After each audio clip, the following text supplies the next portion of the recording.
Okay, please come up. My name is Bob Halpern. I'm a research affiliate at the MIT Center for Collective Intelligence. It's my privilege to facilitate this conversation today, here focusing on influencing large firms. So still waiting for a couple of the other panelists to arrive, but let me just describe where we're going, what we're going to be doing this morning. As Tom and Laura said in the plenary session, the theme here is from ideas to action.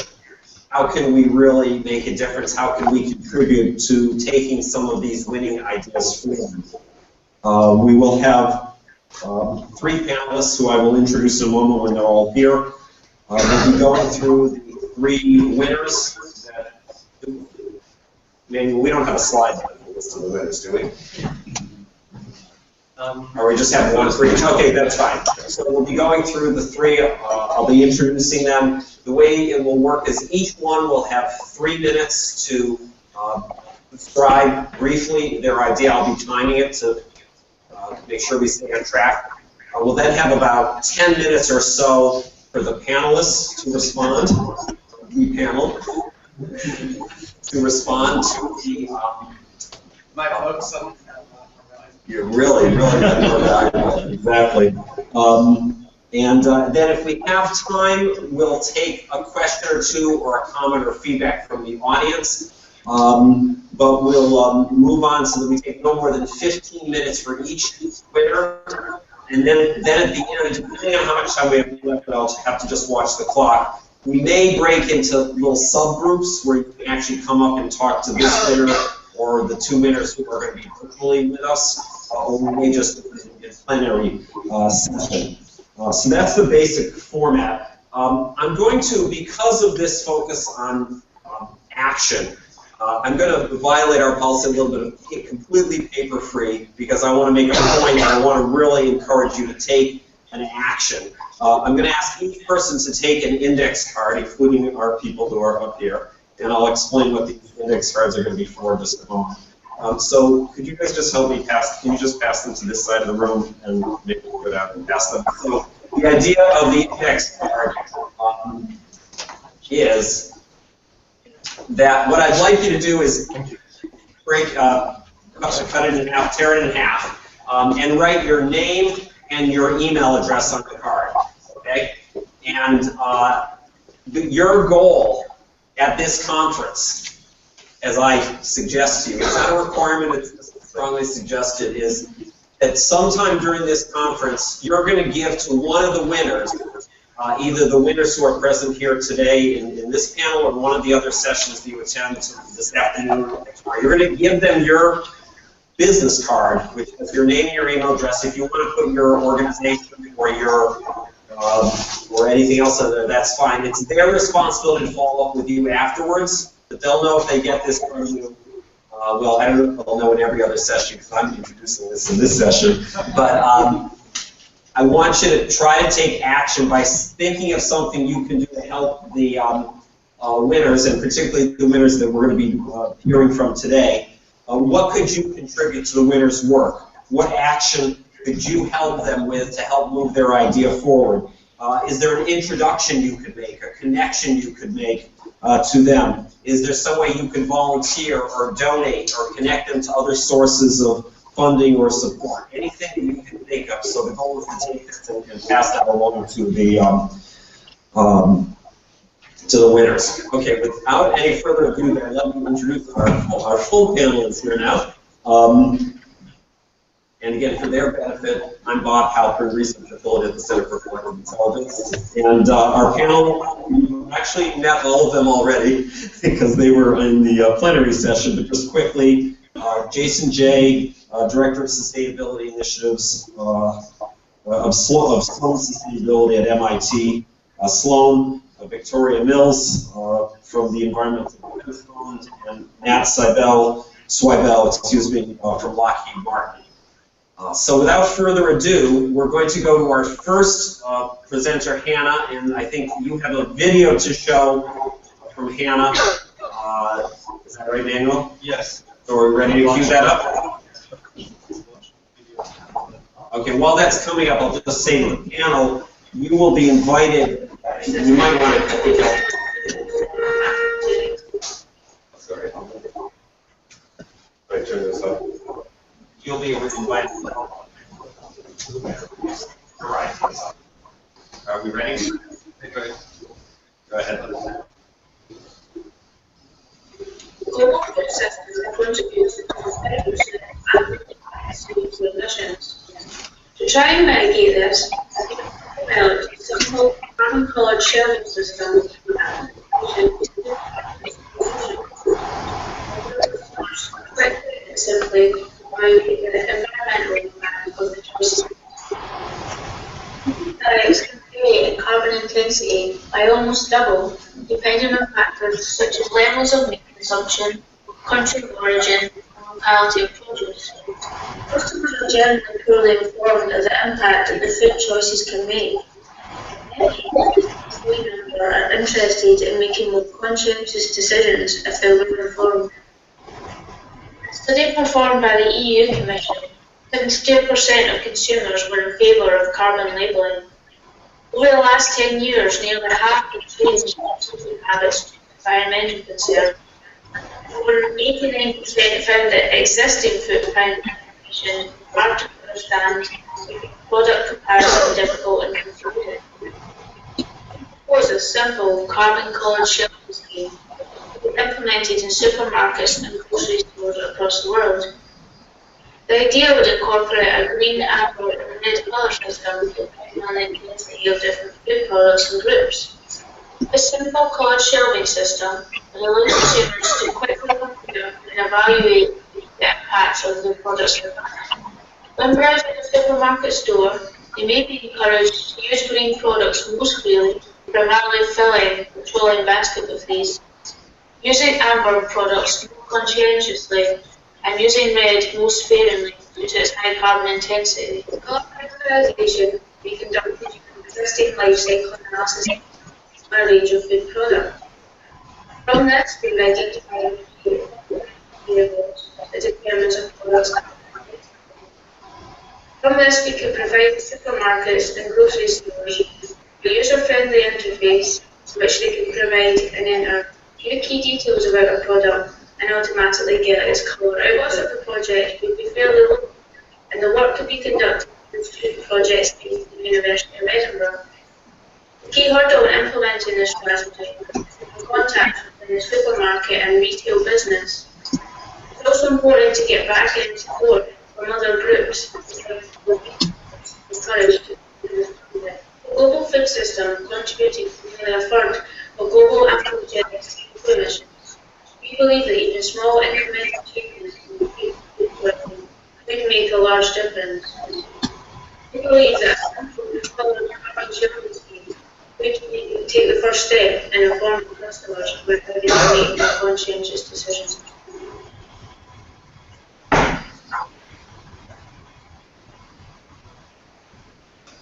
Okay. So is Hannah with us on the Google Hangout? Yes, she is. So can we see her up on the screen? Welcome, Hannah. Hello. Okay, thank you so much for being with us today.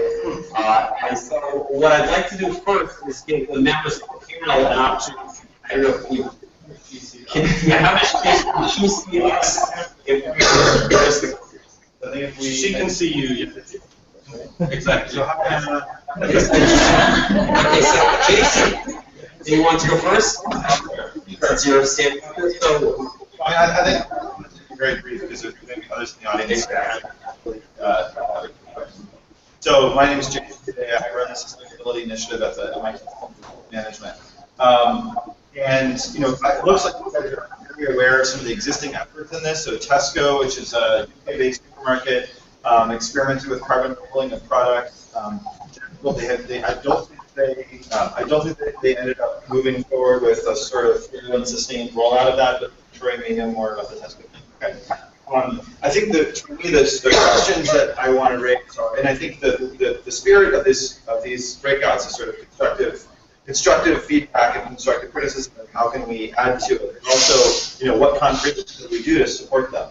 I would say that the big question here in terms of retail shelving positioning is a very hot economic and political issue within the retail business. So vendors pay for, often will create, there's incentives essentially within the buyer relationship between retailers and product producers about where their stuff gets shelved, because at very high level, they sell much better. And so what you're talking about when you're talking about disrupting the pattern of shelving, putting things on high, medium, or low shelves vertically or visibly, it's a major disruption to that relationship, and one that that would interfere with the kind of basic business model of that relationship. So what you'd have to do is work with, my suggestion would be to work with a grocery chain for whom this is really a strong identity-based issue.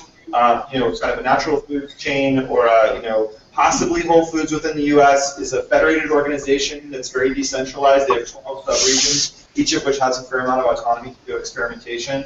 So working with one sub-region of the Whole Foods network might be an interesting place for them to experiment.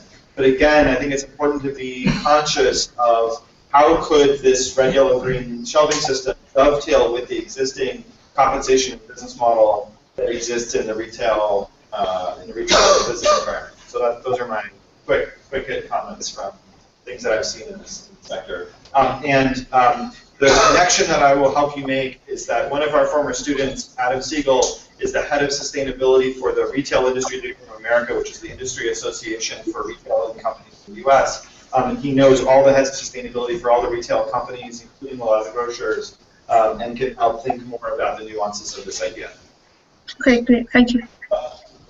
Great. That's perfect. Thank you. So, Victoria, would you like to go next? Do you want to comment, react, suggestions? Hi, Hannah. Hi.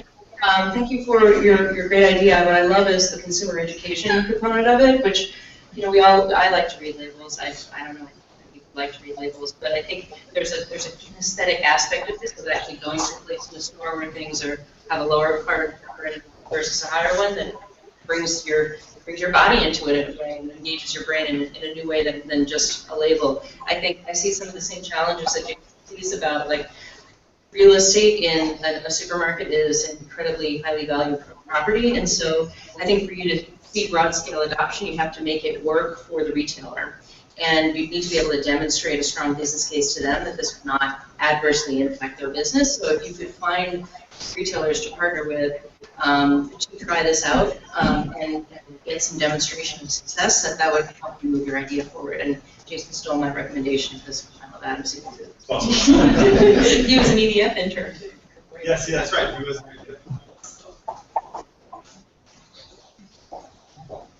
Hi, Hannah. Hi. So 3 thoughts. First is the simplification angle is the most promising, I think. I'm not sure if with all the text and apps and that consumers are already interacting with, maybe when they're entering a retail environment, that more data at a very detailed level is going to be advantageous. In terms of who might be good targets, there's a proliferation of food co-ops in urban centers that are where there's a bigger following from sourcing, as well as in Scandinavia, some of the retailers are trying to distinguish themselves by focusing more on environmental footprint and sustainable sourcing.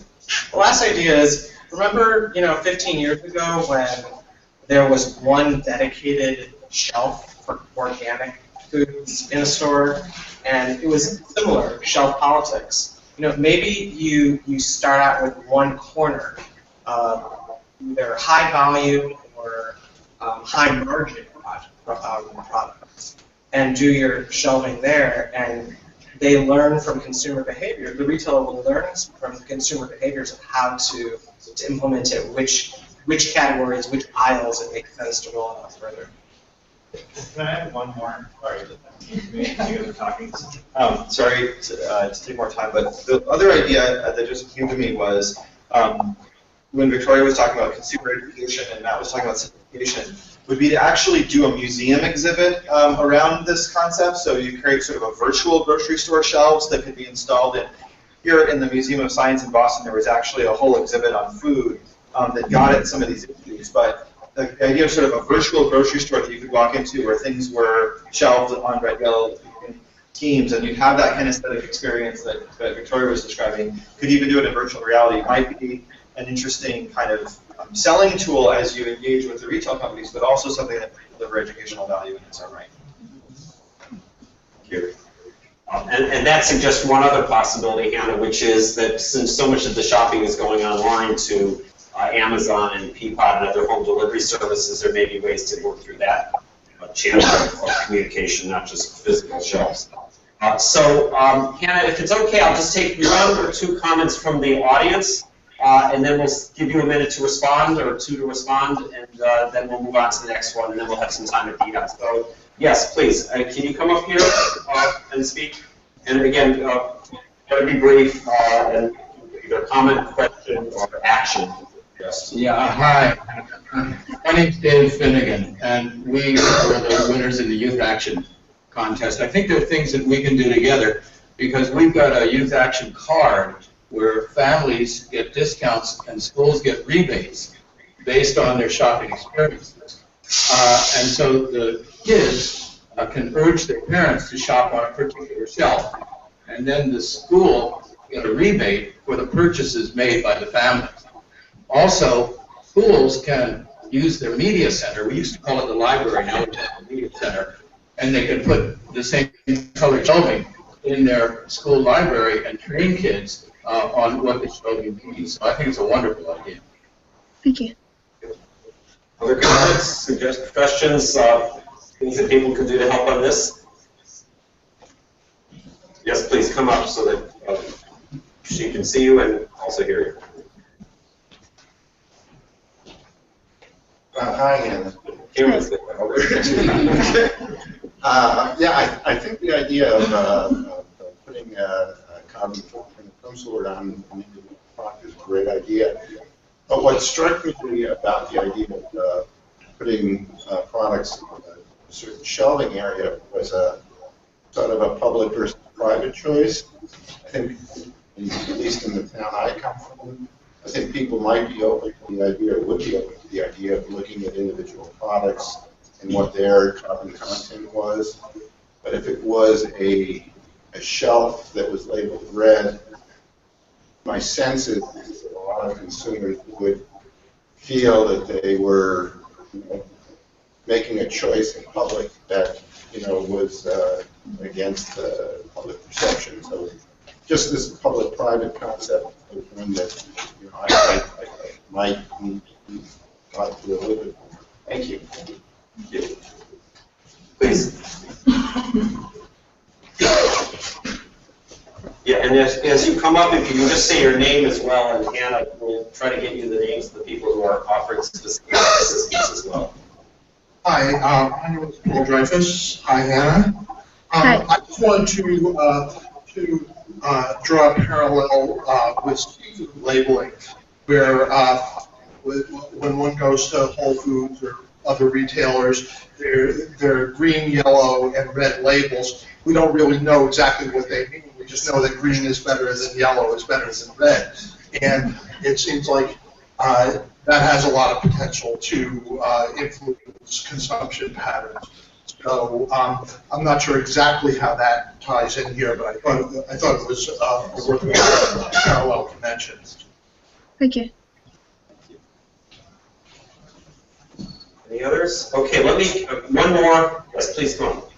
One more, and then we'll let Hannah respond. Hi, my name is Sergio, and 5 years ago I was doing my PhD research actually on exactly this topic and how people use, we can put labels on specific labels, particularly coming from life cycle assessments. And I have an article we published in the International Journal of Life Cycle Analysis that I can provide to Hannah. But the key to our research was that actually presenting information in a more complicated, if you want, quantitative, argumentative way, sort of led people into more complex assessments, but increase credibility from the source. And so sometimes, yes, putting information just with a very simple green, red, other kind of label, but actually providing that information, it could help credibility, which many companies are looking for. And so I put my name here and suggesting that I can send you the article. I'll be glad to do that. Great. You can give it to me. I'll make sure it's back in order. Okay, so Hannah, let us give you a moment or two to respond to what you've heard today. Any further thoughts, reactions to what you've heard today? Okay, I'd just like to say thanks for the opportunity. It's been really great to be involved. In addressing kind of the general comments, a lot of the things that people brought up were all very valid criticisms, and they're all stuff that I'm trying to bear in mind. I mean, the issue of kind of supermarkets and retailers being reluctant to choice edit for their customers is a big one. I think it would be a very big step for a retailer to take this sort of approach. In terms of implementing it, I think it would have to be done on a gradual, kind of step-by-step basis that kind of builds up in its invasiveness, essentially. So some of the ideas that kind of tie in with what people have recommended was, say, having like a corner of a store. I mean, a kind of idea that retailers might be more open to is, say, at the front of the store having just like one display of a kind of example of where some of the foods would go on the different shelves, rather than redoing the whole store, because I know a shelving system to supermarkets and their suppliers is quite a big deal in terms of suppliers buying rights to have a certain position on a shelf, and they'd probably be reluctant to shake that all up. The scheme is it's less about making consumers' choices for them and more about informing them. From a lot of the studies that have been done on, say, carbon labelling, the kind of key thing that comes out of it is that people don't really understand what a gram of CO2 means. So the kind of key message is to try and demonstrate to consumers and give them the information they need to make the choices in as simple a manner as possible, which is why I kind of chose the simple colour system. But I do agree with the comments that I think going straight into a whole shake-up of a retail store would be very unrealistic, and it would have to be done a kind of step-by-step process, either through, say, an app that informs consumers, a display in just a corner of the store. You could essentially do it by some of their online grocery shopping systems. But I'd just like to say thank you to everyone for the comments. They're really useful, and hopefully I can get in touch with some of the people that have offered to share their contacts or whatever. Maybe everybody has her contact information through the website, is that right? So people can contact you through the website, people can contact you and send you an email. Okay, great. Yeah. Well, thank you so much. Let's have a round of applause.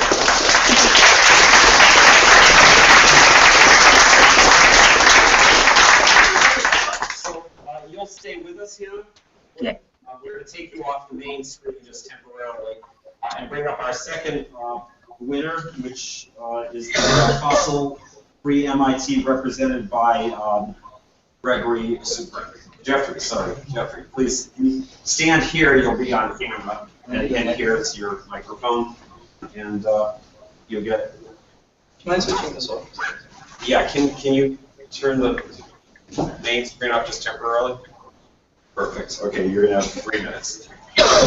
So I started doing solar cell research when I was 15 years old. I've always believed in the power of science to make the world a better place, and my guess is most of you do too.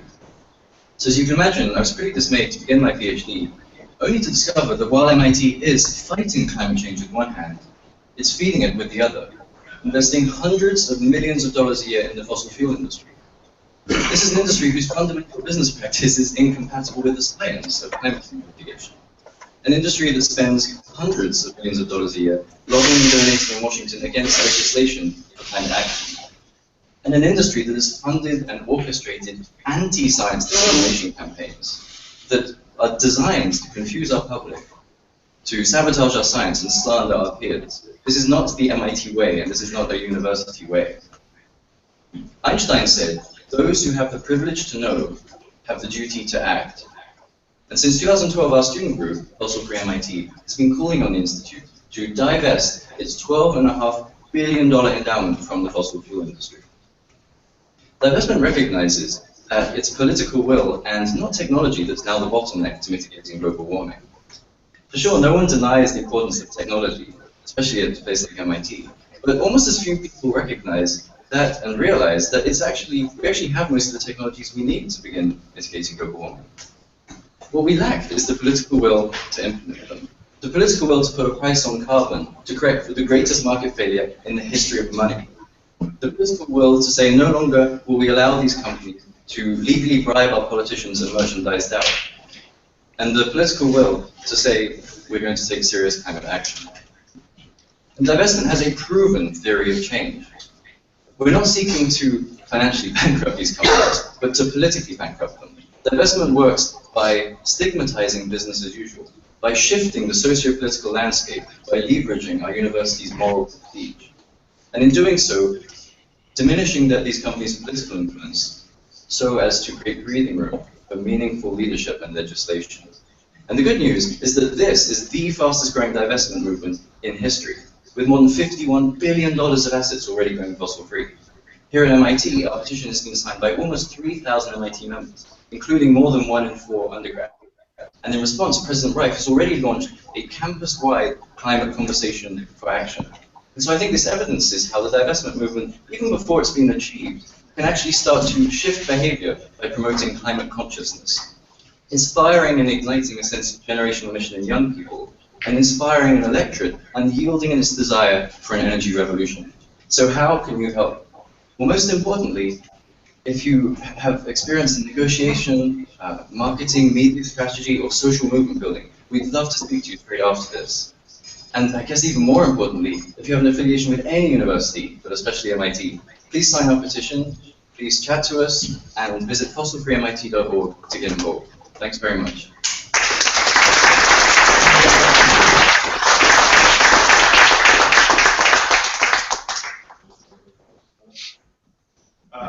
So Jeffrey and I have had many conversations about this strategy behind this effort. I'm just wondering, I guess we do this in sort of Q&A or tips and tricks, but one of the things that I've been thinking about is disaggregating different aspects of the fossil fuel, right? So there's cleaner forms of natural gas if you are managing methane leakage well and dealing with the building your value chain at one end of the spectrum, and then there's some coal production at the other end. So I think part of there's certainly going to be a vanguard of activists who are going to join on with a kind of all-encompassing purpose. But I've always sort of thought that maybe there's a way of sort of defining a particular tail of carbon intensity of these businesses and say that's what we should be managing as a set of risks, both as a moral issue, but also as an investment risk management issue if those things are being regulated out and people are phasing out in this way. The other thing is that the other sort of question I always want to raise about this is how should we be thinking about sequestration? And is there, is eliminating all fossil fuels the strategy, or is there a way of doing, some form of, is investment in those kind of technologies useful kind of complement? So those are the two. That's maybe nuance to this. At the same time, recognizing that an effective political campaign is one that has a clear message and a courageous one. So those are concepts. Can we hear all the Sure, yeah. So, for panelists, Tom? I think I want to join Jason in commending the clarity of the message, and I think the divesting movement in general has done a fantastic job of attracting youth and galvanizing youth excitement around climate action, which I would like to see extend through that issue through broader political engagement. I think we need divestment, but we also need more than divestment. We need political activism across the economy. There are two questions that I would have is, how do you see your movement relating to the broader activist movement on climate action? And for example, if you think about what is the lever they're trying to pull here, it's MIT's influence, the size of their endowment, and hated conflict on the fossil fuel industry by withdrawing that investment. Are there other ways that you're also encouraging MIT to use its political power and its voice in speaking out on the issue of climate change? My other question kind of relates to Jason's comment about the fossil fuel industry. If it's smart, won't be in fossil fuels forever. They will be deliverers of energy. And how do you account for the transformation that needs to happen? So if you paint in such a broad brush, say no fossil fuel bed, and then you lump together all of the companies that are in that industry, regardless of their position or what they're doing on renewables or on other, accelerating the transformation. Could you maybe come up so that the good attendance to you? Yes, sorry. Yeah, Matt, why don't you stand? Sorry. Sorry. Thank you. Forgot about that. Sorry, virtual. Well, Jason, I must acknowledge that your eloquence and your sorry, Jeff. Your eloquence and persuasion tactics, I think, are strong. I think that there are a few premises that you spoke about, though, that I would challenge. One is the duty to act. I think that inside the world of corporate governance, the duty to act is also within shareholder activism, right? And I think that there is generally a more receptive audience when you have a seat at the table, when you can build an alliance from and within the shareholder community. I think that the other premise that I want to urge you on was it may not change the political dynamics at play. If diminishing the political activism of fossil fuel companies is a goal, I think that it's a very different kind of goal to pursue than that which is domestic. So I think that you have strong ideas, and there are certainly campuses around the country that see this as a unifying movement. And so anything that unifies, right, in this time of in our country, I think is good. The question is, then what, right? And I'm not sure that, again, the underlying principles are necessarily tied to the outcomes. And I'll just have one point before I call on the audience, which is just to think about, there is no scenario, I don't think that anybody is talking about, where fossil fuels are not a major portion of our energy source over the next couple of decades or more. And the investment, when taken to its illogical extreme, says we're not going to have fossil fuels, and in fact we are going to have fossil fuels. So they've got a seat at the table. They will have a seat at the table. They need to have a seat at the table in these conversations. Andrea, please. Do I come up? Yeah, come up so that, because the camera is still on, you Sure. really can't see our. Please. My name is Andrea Yatsampa. I'm with the Flow U.S. Climate Initiative. So I really appreciate the vision and the clarity of your message. And I wanted to introduce, I think, some additional nuance, really building on the comments into this conversation. And I'm sure you've thought about a lot of this, but I think the most sophisticated and effective activist efforts simultaneously in public fight and behind the scenes negotiate and have conversation. And I think the real power in what you're doing is the ability to open up a dialogue with the very groups that Bill McKibben has named public enemy number one. And I understand the rationale for doing that, and I understand the power of doing it, but I actually think we have to move beyond that. The fossil fuel industry has to become part of the conversation and part of the solution. And they have to be players at the table at the same time as people are working against their carbon sort of impacts.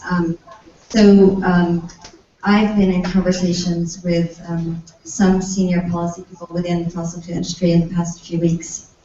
And what was so striking to me, and then in retrospect not surprising, was how much they said they wanted a national climate and energy policy that reflects a true consensus on these issues in the country. That will create a much better environment for them to do what they want to do on this issue. And they are feeling many of the same constraints that Republican members of Congress now are feeling, the ones who want to act on this personally, that feel they don't have the space. So they're very frightened, the people I've spoken with in the fossil fuel industry, frightened to get ahead of their customers and shareholders.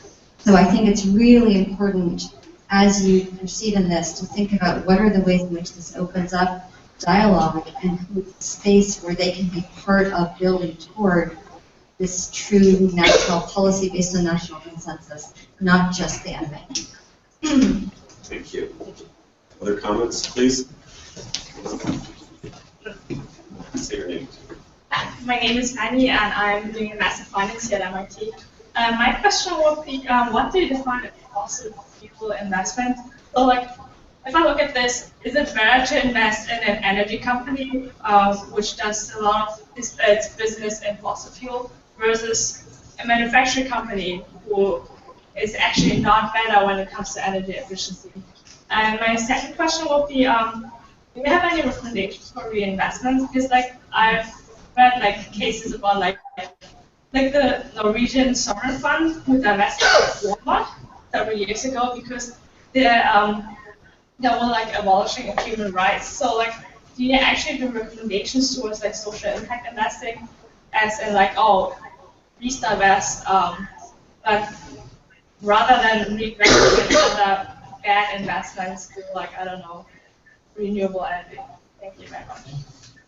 Okay, we'll take one or two more, please. Sir.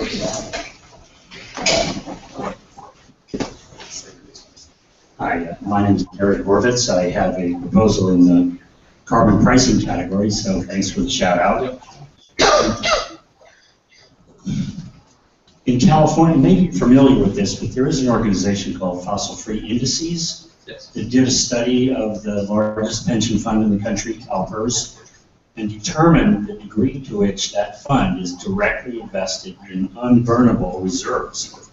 And of course, the same thing could be done for MIT. And to build on Andrea's comment, you know, I don't think it's so much that fossil-free MIT needs to be negotiating with you know, fossil fuel companies so much as MIT needs to be doing that. You know, so I encourage you to go in that direction. Thank you. Please.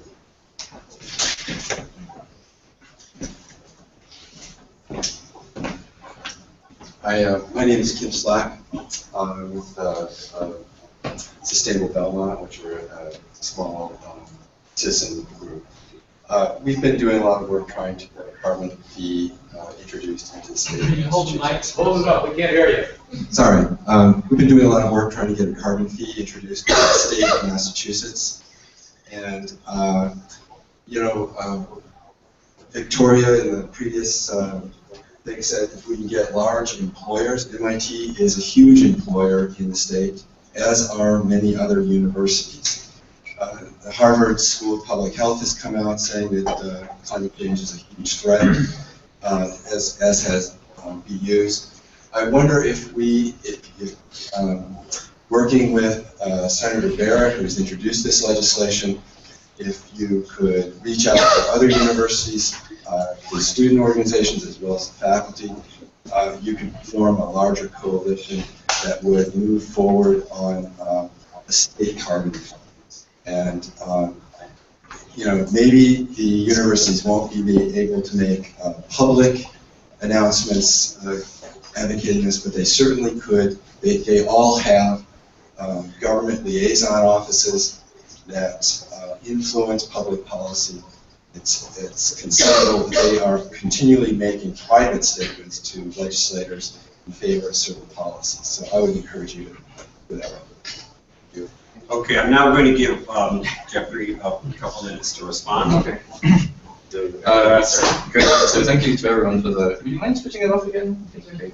In the back, can you just turn off the? Yeah, thanks. So thanks to everyone for all the suggestions. I probably can't answer them in an entirely systematic way. It was kind of a barrage, but I made some notes. So I'll start. I won't say which thing I'm referring to, but I'll just make some points.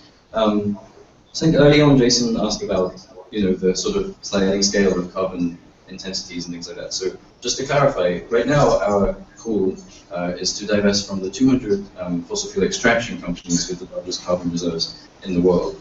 And it goes on a logarithmic scale, the carbon intensity. So the top 10 companies have something like 50% of global privately held reserves. And so I guess there is certainly a recognition about the fact that a very small number of companies, the really big ones, hold most of the fossil fuel reserves. And so although you have to have an ask when you're negotiating for something, we're of course flexible in that negotiation, as long as we can have the negotiation and the discussion.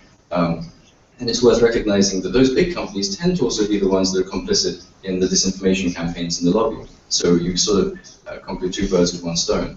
And so the other thing to recognize, however, is that as far as I know, no fossil fuel company in the world is committed to reducing its carbon extraction intensities pro rata with its allocation of the global emissions budget. So no company sort of sticks within its allowance. Another question was about going beyond this and thinking about sort of broader youth engagement and things like that. It's worth noting that this campaign spans about 700 divestment institutions around the world, including almost every university and college in the US. And I have to be frank that it really has changed my life, if I speak personally. It's completely transformed the trajectory of my career. Since I became involved, I've been involved in climate activism and rallies. I helped organize and was at the People's Climate March. I'm a UN delegate and I'll be in Peru with some of my friends for the UN Climate Conference in a month. And through this divestment campaign, we've engaged in 18 months of negotiation with the MIT administration. And that's actually led to fruitful conversations. And as I mentioned, they've launched this campus-wide so-called climate change conversation, whose specific purpose is to identify all the actions that MIT can take to mitigate global warming, including divestment. So we'll be looking at sustainability, other forms of political engagement, and so really the idea is that divestment can spawn a whole bunch of initiatives, and we think that divestment is a powerful part of that. I'm only about a quarter of the way through my notes. So. One more minute. So another point was that perhaps this won't really shift political dynamics. Just one anecdotal comment, however, is the Australian National University, they chose to divest just a month or so ago. It immediately led to the Australian Prime Minister calling the act stupid, and the Prime Minister of the country, right, and a number of the top governmental officials. And so the suggestion that this doesn't have the ability to yield a megaphone to public and political opinion, I think is probably not quite true.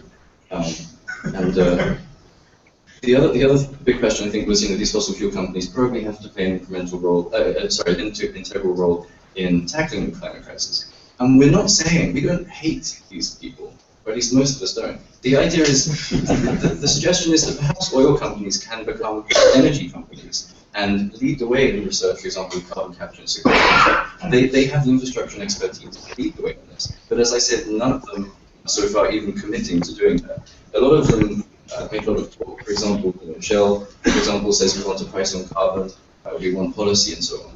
But at the same time, Shell invests in the American Legislative Exchange Council that funds anti-science disinformation campaigns. So as you mentioned in the plenary, in the panel before, you can't speak out of two sides of your mouth.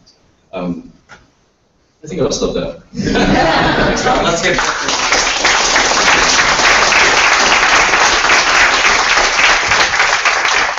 Okay, we're going to bring back up on the screen our third and final winner,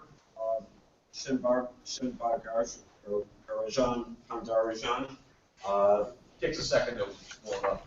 Okay, so he'll be coming on to speak about the pollution meter project. So do we have the audio? Or this we'll be seeing a video, is that correct? First, so first we'll see a video that he's produced, and then we'll have him on the screen. So, okay, here we are.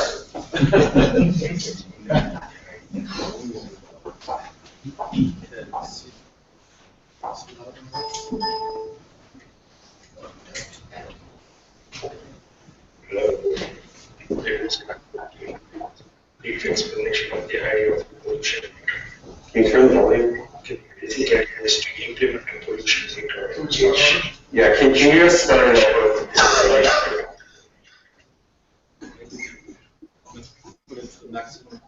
Yeah, definitely the next one.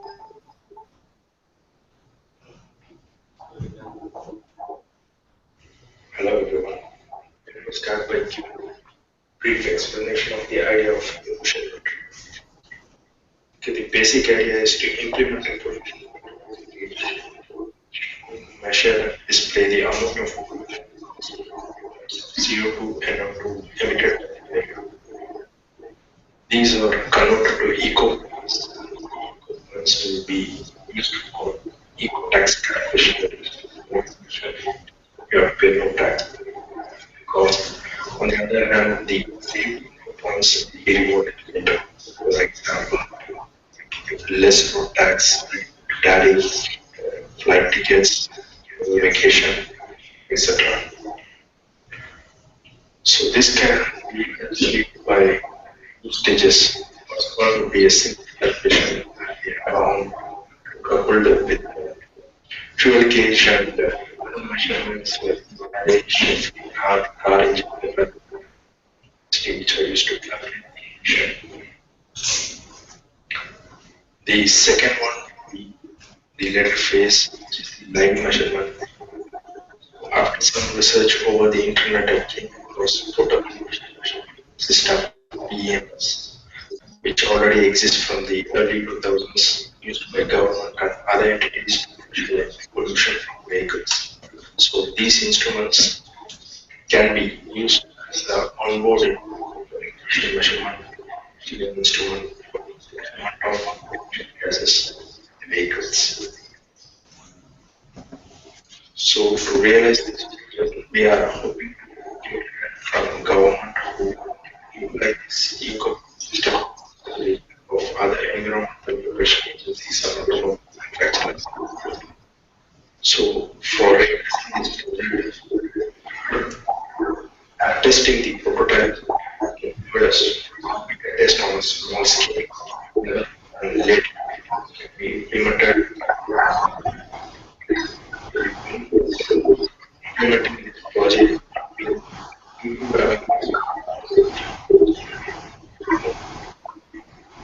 and promoting the usage of transportation. On the other hand, in terms of eco-tax, tax development, innovation, pollution. For realizing this project, you have to accumulated experience.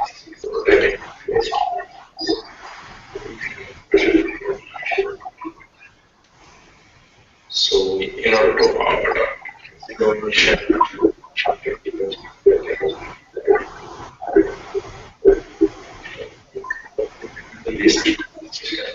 pollution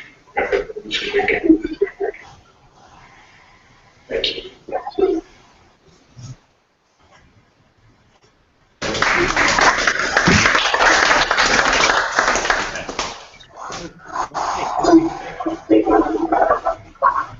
Great.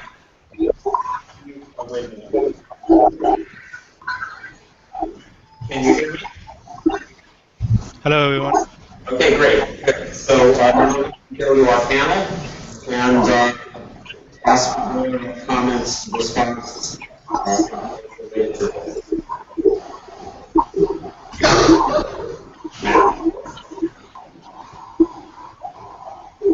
Your idea resonates. I think that there's a lot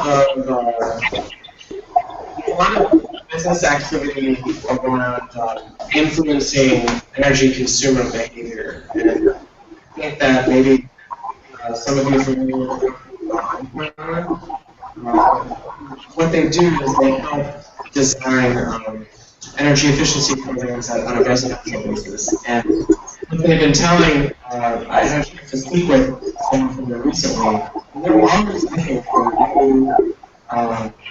new platforms or pollution monitoring would be another way to each customer community better on how their personal decisions could change.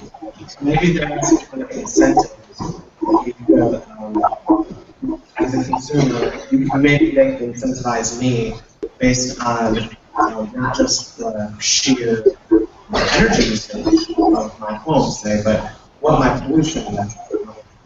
Maybe through rental car programs, maybe something we opt in for.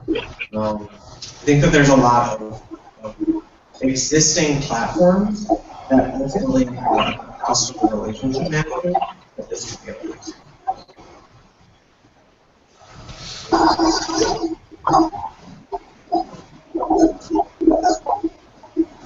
Hi, I'm Jason. What's interesting is, so the low power linkage area, I think is really interesting. They've been focused on sort of the home electricity and gas aspect of things. The examples of the images you showed were from vehicles, and I think the idea of creating a vehicle platform in that broader context. I also like the idea of roadside panels that would, tell people about pollution levels that are in sort of same visual look and feel and same metrics as what they're getting out of their inside their car, so that people can make a direct connection between what they're seeing in the atmosphere around them and what their car themselves is polluting. I think there's a real art form there in making it understandable to the customer, to the user. I think, if we get into, parts per million of, something like that, it's going to be very hard for people to understand. I think that retail shelves idea from Hannah about, red, yellow, green, I think is great. Something along the lines of simple to communicate visual language is the key. And again, the language that you're getting feedback from the car is the same as the language you're getting from the side of the road. In India and in China, right, air pollution is such a strong issue to say, okay, today is a red day, and my car is cranking through. When I hit the gas and at high RPM in the car, I'm having a red meter, somehow making a connection between those two things is what feels powerful to me. I think the question is, what's the actual implementation pathway? Are you getting into cars and road? Getting into cars is about working with car companies like Continental or Mahindra or others, international market. Getting on the side of the roads is more of an urban thing. So it strikes me that this is something that requires a very multi-sectoral coalition building effort. And that's probably best done in sort of a test that has very hot button air pollution issue, but a moderate enough size that you could actually get ahead. Maybe one of the more industrial towns in the outskirts of Beijing or in just outside of the megacities where some of the issues might be. Those are just a few trending thoughts that I have.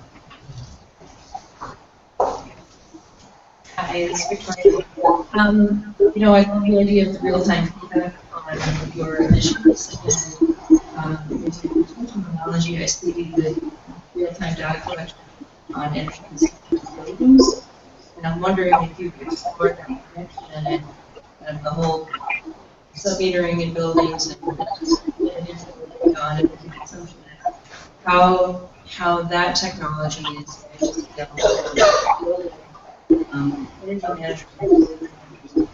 management for your application.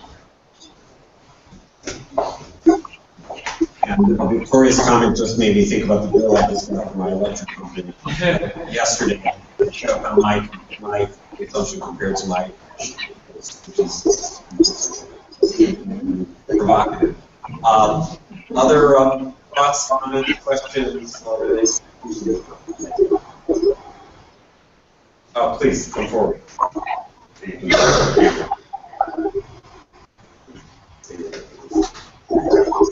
This is Yes. Hello, I'm Dr. And there is a whole universe of behavior change and climate-related climate change research that's going on, which you may already be connected with. others, as you already know, kind of mentioned the Behavior Energy and Climate Change Network, and the conference itself this week, I believe, in December in Washington, D.C. It's been going on for about 7 or 8 years. Victoria, you know. And so I did want to urge to perhaps reference some of the literature. And some of the things that I've learned about, I'm not a professional in terms of are sometimes go towards what is the person's goal and the positive. And in other words, I know I want to cut, so how am I doing?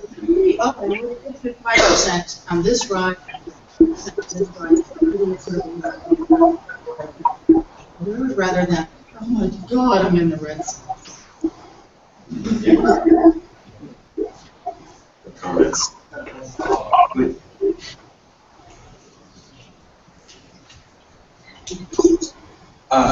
Pulling a little bit on the thread that Jason had, in some markets, FedEx, UPS, there's some fleet management issues. They're trying to ultimately provide data about their fleet performance to their customers.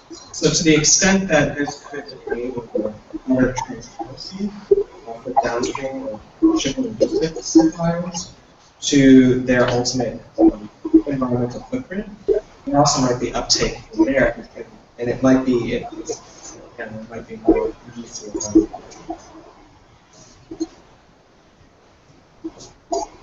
Comments? So let me turn back to you, Stefan, and comments, reactions to what you've heard here today. Yeah, first of all, thank you for this opportunity.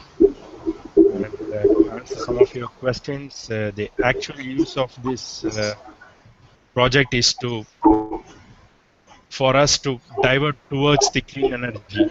So we are already in the fossil fuel stage. So we can't switch as such to the clean energy in a single step. So I started my thing with the transportation field, where we can just measure the amount of pollution we are causing and tax based on that. I know the taxing is already existing, like the carbon trading, the eco tax, and all things are existing. So mine would be like measure based on carbon footprint, based on each person and each car manufacturer.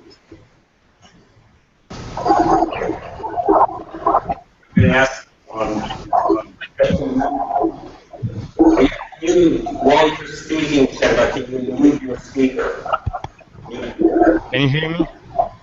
Let's try again. Let's speak slowly, clearly, and you can turn your speakers to speak. And just hear you. Hello, can you hear me now?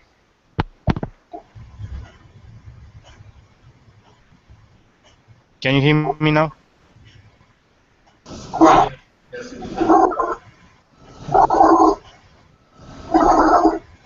Go ahead.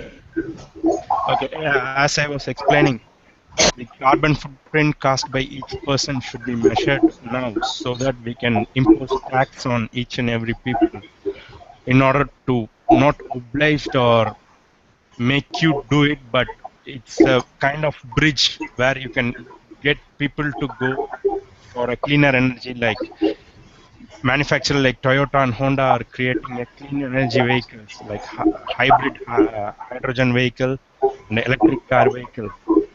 So my idea basically is to divert people to know how much they are polluting and go towards the clean energy.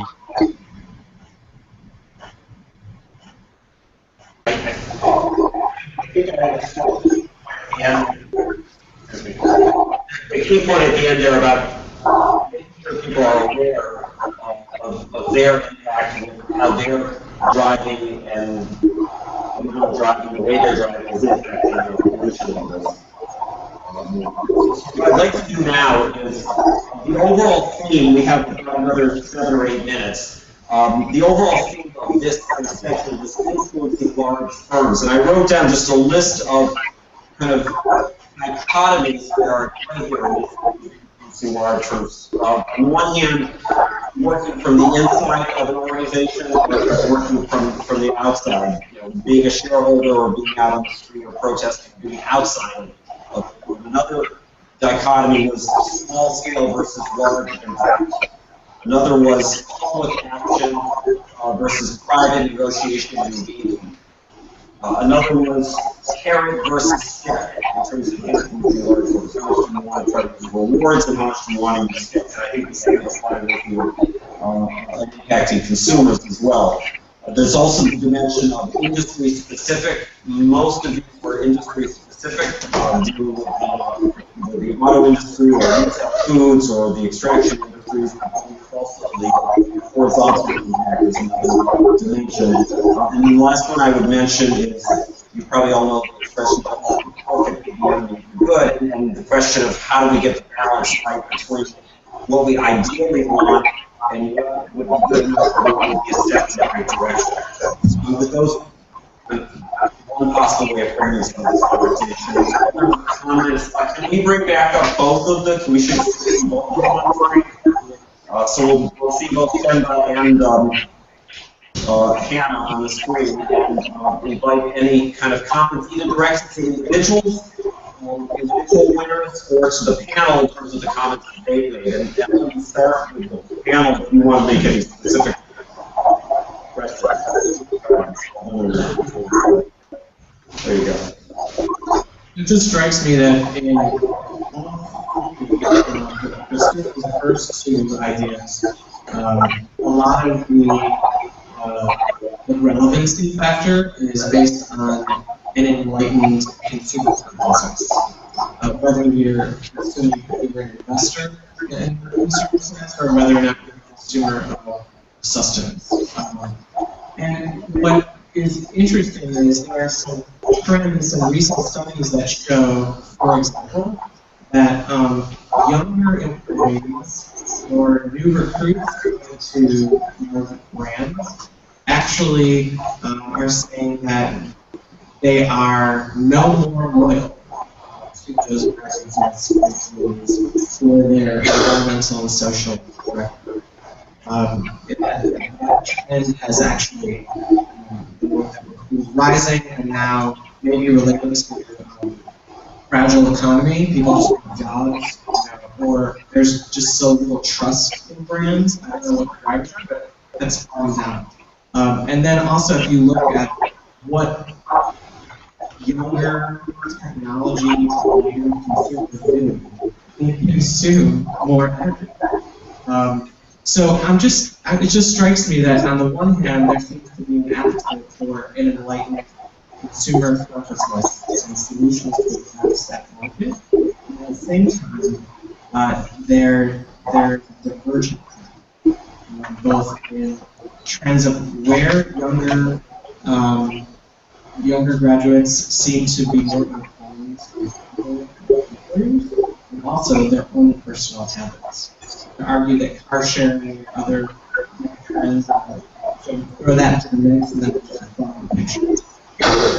I'm curious to know from the presenters today or from the audience what they make of these sides of the coin. Comments, reactions to that point, or other observations on influencing large firms and the individual presentations? Yes, please come forward.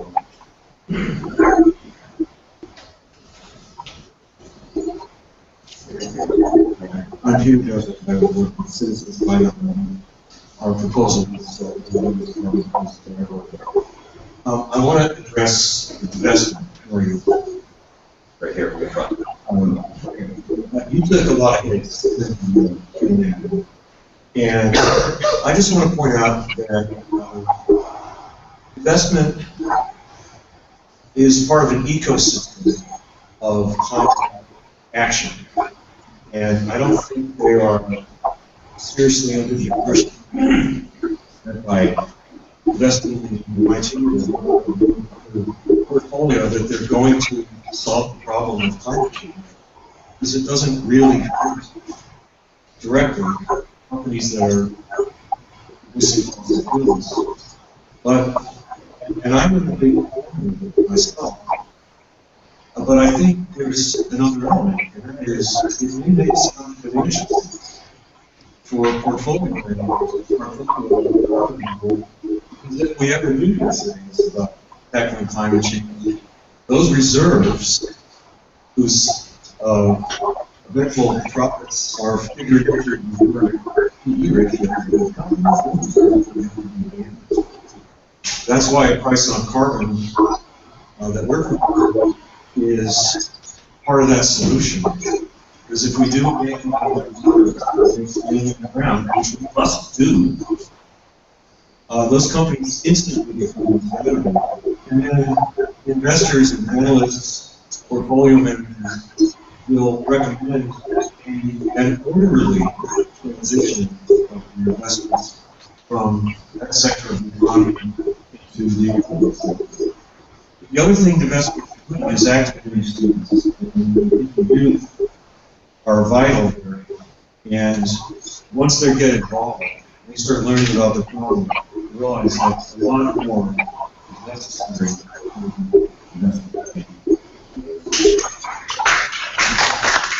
Other comments with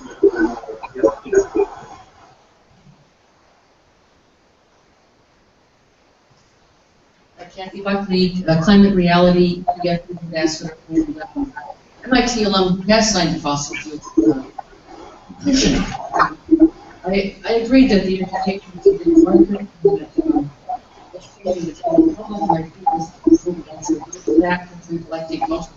most drivers don't know that a gallon of gasoline carbon dioxide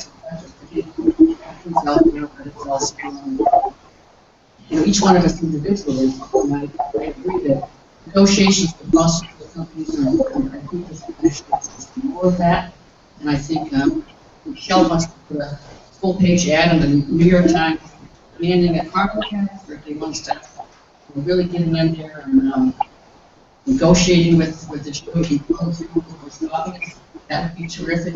Let's see if we can do that. Helping. Okay, well, thank you all very much for coming to the session on influencing large firms. Thank you to our leaders now, remotely, and to Jeffrey, who is here. Thank you to our panelists. I'm now going to try to keep it and move to the next session, which is thank you about the cards. So, those of you that have cards, if you want to have something specific to Jeffrey, you can give it to him. If you want it to Anna or Shenda, you have a choice. You can give it to me, or you can go to the Action website and fill it in, go directly. So thank you for coming to this session. We're now going to go to lunch, which is in Walker Memorial. For those of you who may have been at Clinton, you're going to walk down. You're going to walk just a few minutes. Follow the crowd, and then we'll reconvene at 1:45 in